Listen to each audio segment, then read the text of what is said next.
বর্তমান সমাজে কিছু ভাইরাস ঘটিত আলেম রয়েছেন। তেনারা বলেন যে হুজুর পাক সাল্লাল্লাহু তাআলা আলাইহি সাল্লাম গায়েব জানে না। সেই বিষয়ে অনেক হাদিস তথ্য দিয়ে থাকেন। সেই আলেমদেরকে বলতে চাই,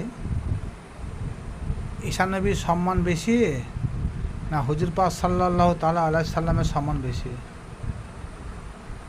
উত্তরে সকলেই বলবেন যে হুজুর পাক সাল্লাল্লাহু তাআলা আলাইহি সাল্লামের সম্মান অনেক বেশি।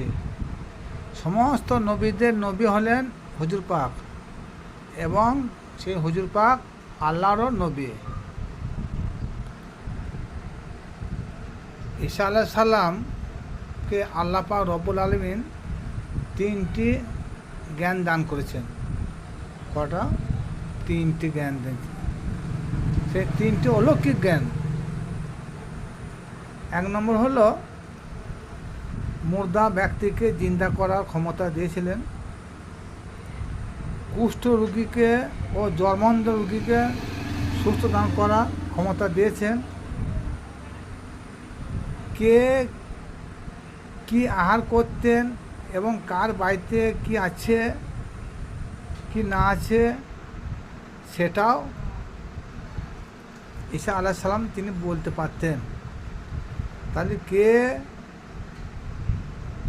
কি দিয়ে ভাত খেতেন, কার বাড়িতে কি মজুদ আছে কি নাই, এটা কি গায়বী খবর নয়?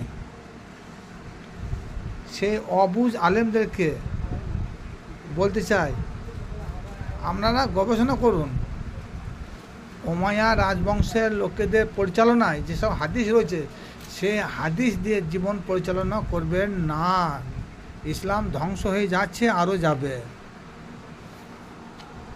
যে নবী মোহাম্মদ মুস্তাফা সাল্লাল্লাহু তাআলা আলাইহি সাল্লামকে সৃষ্টি না করলে ঈসা, মুসা, দাউদ প্রমুখ 25 জন নবী কুরআন ভিত্তিক, এনাদেরকে সৃষ্টি আল্লাহ করতেন না। আর প্রত্যেকটা নবী রসুলকে আল্লাহ পাক রব্বুল আলামিন এক একটা মর্যাদা দিয়েছেন।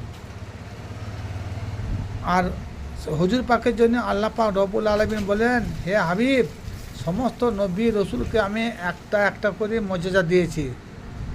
সমস্ত মর্যাদাকে একত্রিত করে